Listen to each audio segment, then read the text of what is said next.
Allô Leslie, comment tu vas? Avant qu'on ait cette discussion ensemble, je voudrais juste te dire, tu es une jeune femme extraordinaire. Plus extraordinaire que tu pourras jamais le saisir. Je sais que ça a été dur. Je sais que tu en as bavé. Gloire à Dieu, t'as enfin fini la vingtaine. T'es rentrée dans la trentaine. Merci Seigneur, t'as passé le plus dur de ta vie. Faut que je te dise tout de suite que la quarantaine, c'est extraordinaire. La quarantaine, ma sœur, c'est la meilleure période de ta vie ever. Alors relax. Mais j'aimerais te parler de d'autres choses. Je sais que t'es à Christ, mais tu dois guérir. T'as été tellement abusée. T'as été violée émotionnellement, spirituellement, physiquement, verbalement. Et je sais que ça a été dur. Je sais que t'as été trahi. Mais Christ est monté à la croix aussi pour te rendre libre. Et honnêtement, entre toi et moi, avec tout le respect que je te dois, aujourd'hui tu dois accepter de guérir. Et en processus accéléré, s'il te plaît. Tu dois arrêter de vouloir retenir les choses parce que c'est à toi que ça fait du mal. Les autres vont continuer à vivre leur vie.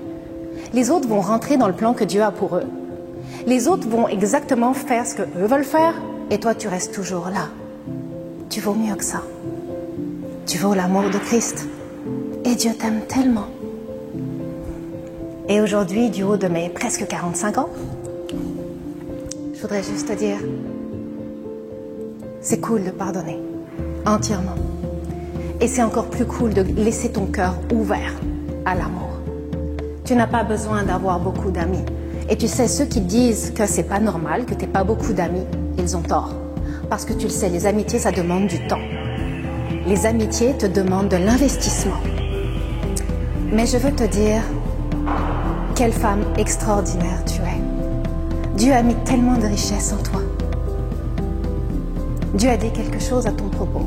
Un jour, il t'a donné Luc 4, 18 et 19. Ne l'oublie pas, s'il te plaît. Parce que tu as été ointe. Ton cœur est tellement simple, tu es une enfant et c'est pas mal d'être une enfant. Tu n'as pas besoin d'être conforme à l'homme. Tu n'as pas besoin de regarder ni à gauche ni à droite. Arrête de croire que les gens ont un droit de parole dans tes rêves. Les rêves que Dieu a mis en toi, tu dois les accomplir. Personne n'a le droit de te minimiser. Il n'y a personne de mieux que toi et il n'y a personne de moins bien que toi. Sache qu'un jour, ma sœur, tu vas devoir rendre des comptes. Et le désir le plus profond de mon cœur, c'est que tu repartes à la maison totalement vide. Parce que tu auras diffusé tous tes trésors sur la terre. Tu auras multiplié les âmes. Et maintenant, j'aimerais t'expliquer les choses à venir. Tu vas faire de grandes choses pour Christ. Tu vas voyager dans le monde entier et tu dois te préparer. Tu dois préparer tes papiers, ton testament, tout ça. Parce que tu vas passer cette fine ligne où tu vas être prête à mourir pour l'évangile. Tu vas être prête à aller dans des pays où personne ne veut aller et c'est correct. Mais tu ne peux pas y aller si tu ne pardonnes pas. Tu ne peux pas y aller si tu ne guéris pas. Tu ne peux pas y aller. Tu ne peux pas accomplir tout ce que Dieu veut que tu fasses dans ta vie si tu n'es pas totalement libre en Christ, totalement détaché des choses qui t'ont emprisonné jusqu'à aujourd'hui. Et c'est le temps, ma grande. Si aujourd'hui on a cette discussion, c'est parce que je t'aime sincèrement. Tu en vaux la peine. Jésus a donné sa vie pour toi. Tu en vaux la peine. Tu le sais, tu as un mari extraordinaire, tu as des enfants extraordinaires. Cours, ne te retiens pas. Ne regarde pas les gens. N'écoute pas ce que les gens ont à dire. Écoute le Saint-Esprit. Sois folle et zélée. Deviens hors de sens pour le monde. Totalement dans la sagesse de Dieu de ce que lui te demande. Parce que n'oublie pas, à la fin de ton histoire, tu vas devoir rendre des comptes. Qu'est-ce que tu auras fait avec ce qui est en toi? Qu'est-ce que tu auras fait avec tous les rêves qu'il a disposés en toi? Qu'est-ce que tu auras fait avec les âmes qui ont croisé ton chemin? Et ça, tu le sais, il n'y aura aucune excuse dans ta vie. Le temps, le manque d'argent, les gens autour de toi, ta famille, rien tiendra. Alors cours. Cours avec le zèle de l'évangile. Lâche-toi. Tu veux danser? Danse. Tu veux chanter? Chante. Tu veux peindre? Peins. Fais ce que toi tu as à faire. Parce que c'est ainsi que tu vas glorifier Christ et qu'il va se manifester à travers toi. Plus tu vas être libre, plus lui va l'être en toi. Ne le retiens pas. Je t'aime et je suis vraiment fière de toi. Parce que juste d'avoir passé toutes ces 34 années d'être restée vivante, t'es T'es une bonne fille.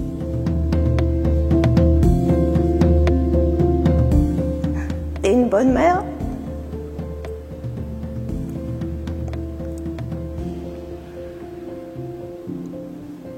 T'es une bonne épouse. Mais plus que tout, tu es une fille à papa et un disciple de Christ. Et ça, c'est ta première identité. Alors, on va se reparler souvent. Mais une des choses que je te demanderais, au lieu de venir me parler à moi, parce qu'on est supposé habiter dans le même corps et vivre avec la même culotte jusqu'à la fin de nos jours, j'aimerais que t'enseignes déjà ça tout de suite à ta fille